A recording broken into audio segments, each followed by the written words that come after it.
Okay, this is our hopefully more proactive session.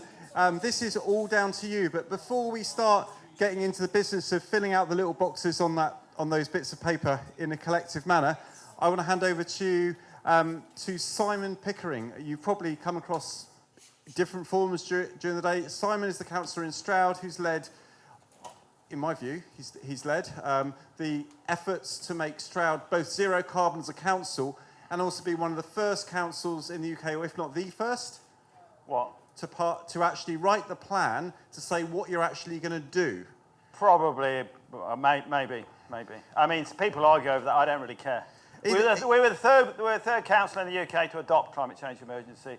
So there you go. Either way, I think that it feels like hard work coming from a lone green on a Conservative council. The hard work seemed to be of getting the motion passed, but it's a bit like being elected. You think that was the hard bit, and then once you're elected, you realise that you've got to do some work afterwards. It feels like a bit like that with these climate emergency motions. They've been passed across the country, and now we've got to make sure that they do actually stand the test of being good enough. And with that, I'd like to hand over to Simon, who's going to give us a framing for this whole session, and then we're going to do a collective exercise which will take most of the hour, and then a wrap-up and feedback towards the end. So without further ado, Simon. Oh, God. Right. Okay, thank you. Yes, so rather than boring you to death with my PowerPoint presentation, I'm just going to give you a few slides, because the after-lunch session is normally the dead time when people fall asleep. However, being here at lunchtime, the amount of energy generated is quite amazing. Just to say, my name is Simon Pickering. I'm a professional ecologist by training. I've worked in the Antarctic, part of the team that discovered the declining wandering albatrosses. I've worked on flamingos. I worked at the Cotswold Water Park. I helped design the Gwent levels mitigation. I introduced beavers into the Cotswold Water Park. I now work for Ecotricity. I'm the full-time ecologist, developing clean green energy. And in my spare time, I'm a campaigner and a councillor as well on Stroud District Council. In my past, I've also project managed a huge solar building with lake source heat pumps, and I've got PV on my Grade 2 listed house, as well as bringing the carbon emissions on my house down from about 12 tonnes a year to about 2.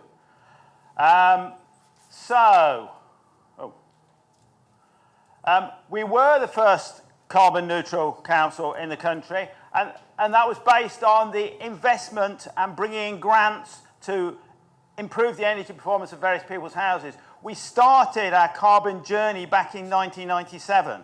So this is actually a calculation on the policy interventions that Stroud has done against our known carbon emissions. We've continued to reduce our carbon emissions, and we've got PV on the roof of our leisure centres. So up until about 2015, we had been working on that, but obviously everything changed more recently.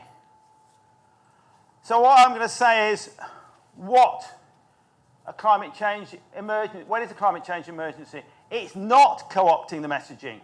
It is genuinely a recognition of climate change reality, a breakdown that has to be faced and responded to. It's not a statement reflecting a moment in time. It's a commitment to climate and ecological breakdown, accounting for all future material decisions of the business. This wording was written by David Hunter from Bates Wells, a legal firm in London, who have also just declared a climate change emergency. It's not making relatively painless changes in order to preserve business as usual. It's making difficult decisions in the transition, guided by a commitment to achieve positive impact. It's not keeping calm and carrying on. Goes back to that second presentation. It's being open, creative, humble, and resolute in the face of a real existential threat, and that has to be recognised. So, declaring a climate change emergency is not a small thing. And as Churchill said, it is no use saying we are doing our best. You have got to succeed in doing what is necessary. It's a useful quote if you're a councillor, saying it to Conservative councillors when you say, this was Churchill's quote. So I would argue that for any organisation and council to get towards carbon zero, there has to be a massive shift to low carbon generation of electricity. The government claim they're going to generate 50% of electricity by renewable means by 2030. So the other 50% has to come from your district. Smarter and more flexible management, that's batteries and smart systems. The technology is changing dramatically. Every new house should be smart enabled. Huge reductions in energy demand. Every house, every building needs to cut its energy use by 80%. That's the sort of figure we want. Decarbonisation of heat, national issue. Steps, and these are all ands. These are not either ors. Every local authority has to do this, and it is and cuts in carbon emissions from transport, and ensure new buildings are carbon zero, and dramatic cuts in emissions from agriculture and food, and cuts in industry, manufacturing industry, and huge reductions in waste, and dramatic increases in carbon capture. Carbon capture and sequestration is very controversial, or can be controversial, except tree planting. But I would argue that if we're going to hit carbon zero, we've got to have all. And restoring nature through wilding. Plus, there are no safe limits without changes in personal consumption. So you can do it in policy terms, in your business, in your school, but you've got to make that personal change. So, your task for the afternoon is to begin to think about what you're going to do. And I would argue that you need a 5-year plan, preparing in 2019, delivery 2020 to 2024, and review in 2025. So I gather there's going to be a slide in a minute, which I haven't seen. Oh, sorry, there's the up. So just to quote David King, government scientist, in 2007, avoiding dangerous climate change is impossible. Dangerous climate change is already here. The question is, can we avoid catastrophic climate change? And David McKay, Energy Without Heat or Hot Air, if everyone does a little, we only achieve a little. That well-known supermarket is so wrong when it comes to climate change. We all have to do a lot. Thank you. So, ready? Oh, right, here we go. So let's make a plan. That's a big challenge we've been given by Simon. So what we have done is we're going to try and facilitate over the next 50 minutes or so, you all as groups making a local plan. So for a moment, imagine that each of you on your tables are a local community, and you have some of you that might be councillors, some of you may be citizens, some of you that might be campaigners, whoever, but you are a group of people in an area who want there to be a plan to get to your area to net zero and to address the biodiversity crisis. So what we're going to do is we're going to try and guide you through this to try and make this an achievable thing. And what we've done is we've divided your bits of paper up into sectors. So the 5 sectors that there were tables for at lunch. And then we're going to take you down a series of questions. And the first of those questions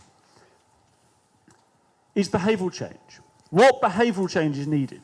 So just for a moment, in pairs, talk to the person next to you, or in threes if there's an odd number around your table.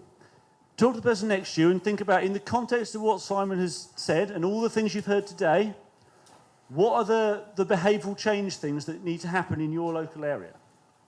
What is the behavioural change that's needed? So 3 minutes, talk to the person next to you.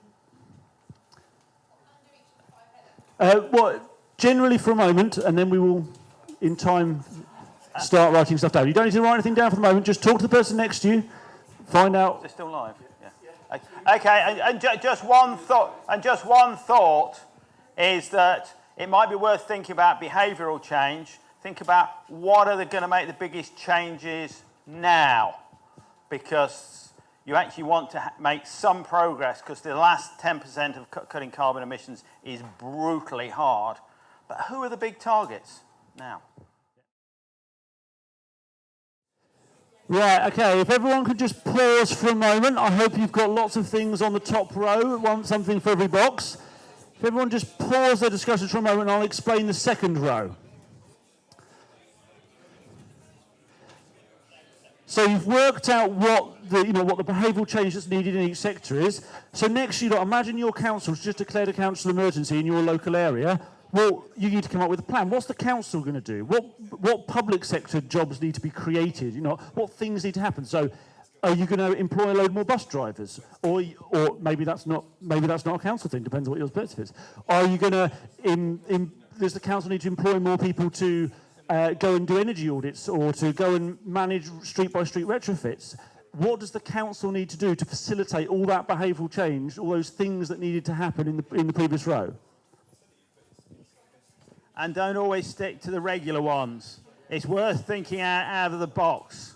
Are the biggest gains done by changing the people at the golf club or the tennis club? And should you be employing somebody to go around and talk to those people? Or is it business? Or is it just somebody with some high-tech digital skills? Don't think the normal local authority route.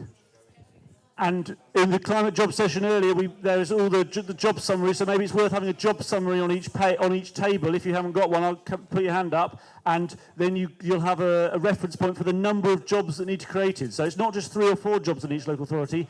It may be hundreds, it may be thousands. It depends on the size of your local authority. So you need to be moving on to row 3 now. So what does the wider society and businesses, who do they need to employ? Who do they need to stop employing? And what are those people going to do? So if you haven't got something for every box on line C, put something in the last boxes you haven't, and then we're going to move on to line D, which is about investment. So you've said what behavioural change is needed.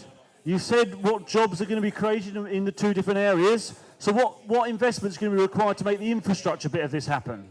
What money is going to be required? Okay, so we need to start thinking about moving on to the last row.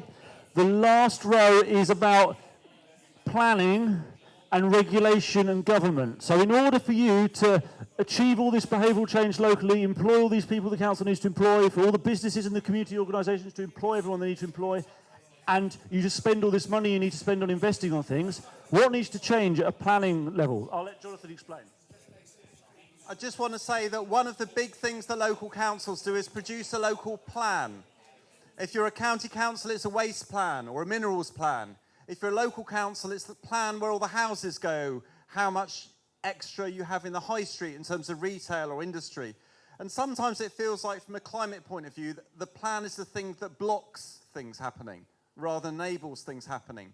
So how would we turn our local planning system from something that limits and blocks what we do to something that enables us to reach the scale of ambition needed? What would we need to put in our local plan in terms of like policy for when a new development gets built? What if our plan was to change what's already there just as well as what's new? And that's just the official plan. There's probably this secret planning process that goes on behind the scenes. On the way back from checking out the nearest pub to the venue, which we thought we should do as organisers the day before a conference like this, I was stopped by one of my neighbour, but 3, and he works for Aviva, and he said, well, did you know that Aviva are working with the council to knock down your cinema and library in 5 years' time and replace it with a shopping centre? Well, there's no discussion of that in the council, but these sort of economic planning discussions seem to happen between powers that be establishment behind closed doors. So there's this strategic economic planning. Where are you going to invest? What's going to happen? Which sort of seems to hide behind the official plan. So plans, investment. But what do we need to put into local plans? That's the challenge. And how do we make it enable the climate emergency to be really dealt with?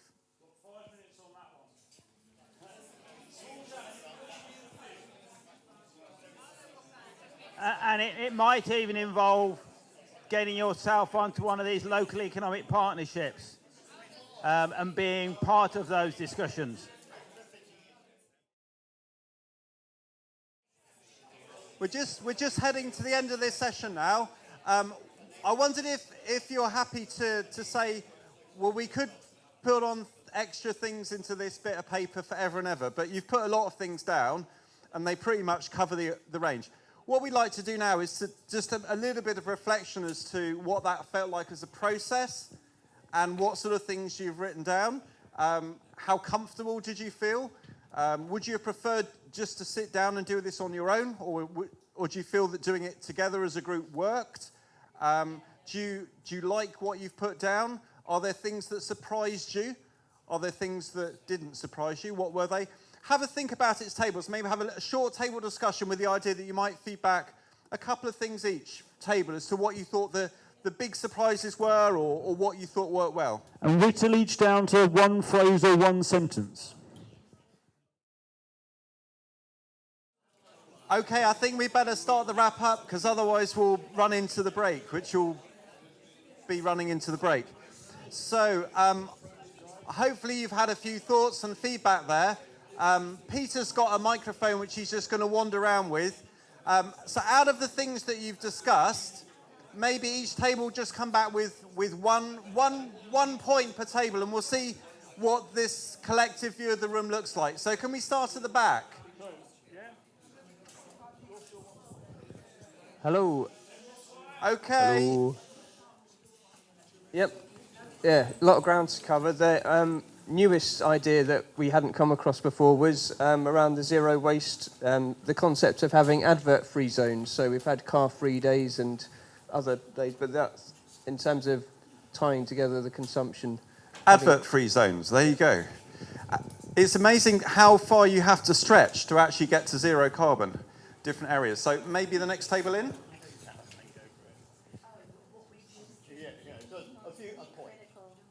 Repeat the question, Jonathan. Something you'd like to feedback on either the process, something that surprised you, or something that was just there, really? Process, just amazing to be crowdsourcing ideas and having to think on our feet, and with that pace of time pressure as well. I mean, I'm amazed by the stuff we've come up with on this table, and I'm really interested to see what's come up on the others. Oh, do you want to feedback an example as well?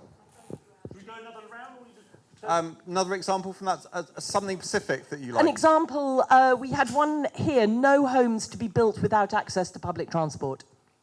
Okay. Short and sweet. Yep, over to this table, yep. I'm going to say Sandra's point. One of the things that came across all the different areas was that there needs to be an awareness raising and willingness to take action that actually is worth thinking about how we do that, as well as the actual practical stuff. And Okay, that sounds like there's a link between what we're doing down here and the process on the top floor, which is about how we engage and get participation from the wider community. So hopefully we'll have a feedback from them at the last session. Yes, Leslie. Yeah, I think. Is it on? Yeah, it's on. We really overall view was that actually we may not be able to afford to do all this as a council. So our biggest role will probably be to actually provide leadership to encourage the public to change their behaviour, to encourage businesses to do things differently, and perhaps to persuade developers to build zero carbon houses. So it's not us doing it, it's us influencing other people. There we go. What the idea of a council not being in control and actually have to not be in control of its decisions, but have a wider remit. Yeah, leadership maybe that's called. Yeah, hi, we came up with a couple of things. First of all, how valuable the collaboration was around the table, echoing the comments from this other lady. And in fact, what emerged from this was the sense that how valuable it would be to get some sense of national best practice across different settings, because each table will have got its own little gems, and we should all be sharing those. And this is not just about our area or that area; it's about the whole country kind of getting together and doing this together. And the second thing was this kind of sense of disjuncture, if that's the right word, between the aspirations here at local authority level and the powers that local authorities have to actually deliver. And that's a big issue, because that disjuncture kind of constrains your thinking, because you're starting to think, well, what can we do? And then immediately, when you're thinking, what can we do? You think, well, actually, I can't really do it because I haven't got the money, or, and it's all the wrong way around. So how do we not end up with, we'd like to do this, but we can't because? There was a word that Nadine used this morning, which I'd never heard of before, was it disavowal or something? And I wonder if there's a bit of that there about, we'd like to do this, but we'll just do that because that's all we can do. And how do we get beyond that? It's like too low because it's all otherwise put in the drawer mark, too difficult to handle. Okay, and finally... As far as the process goes, we enjoyed discussing this together as a group and a collaboration rather than doing it individually, but we did find it quite frustrating because we feel that for the disruption of current patterns and the radical changes that are needed, you need to be creative, and we found it quite difficult to be creative under pressure. So that was how we felt about the process. An example we've written right across the bottom, integrated planning of all these different areas with zero carbon and zero waste at the heart. Okay. Any other thoughts from anywhere in the room that people would like to throw in that they don't think has been picked up that they'd like to add? Yeah, just over here.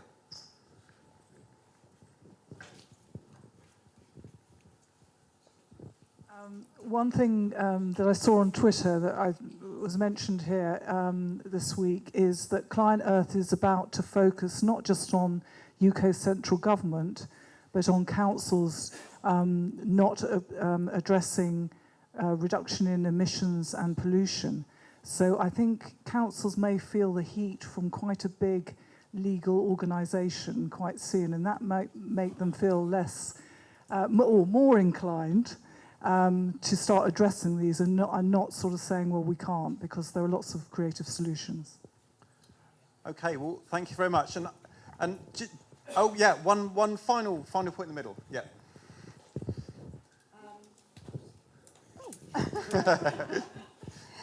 One of the points we came up with very much at the start of this exercise was the need to talk at all levels, but particularly on a one-to-one level, because the governments and businesses and so forth won't do anything without public pressure. So we need to raise consciousness, and like you say, it connects with the top floor.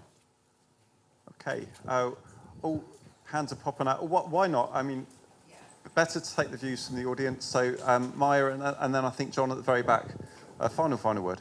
Yeah, well, just picking up on the talking thing, the idea of having these deliberative forums where you bring people together to solve problems locally on an informed basis. They really have the information that they need to then get involved in discussions as to what should be done. So not this sort of uninformed consultations that councils do, but the more informed citizens' assembly type discussions. I think those are really important.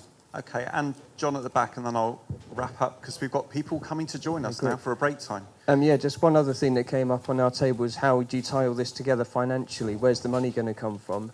And local authorities used to be able to issue bonds, and that used to be a way they raise finance it, but just due to admin, it just kind of got uncompetitive against the Public Works Loan Board.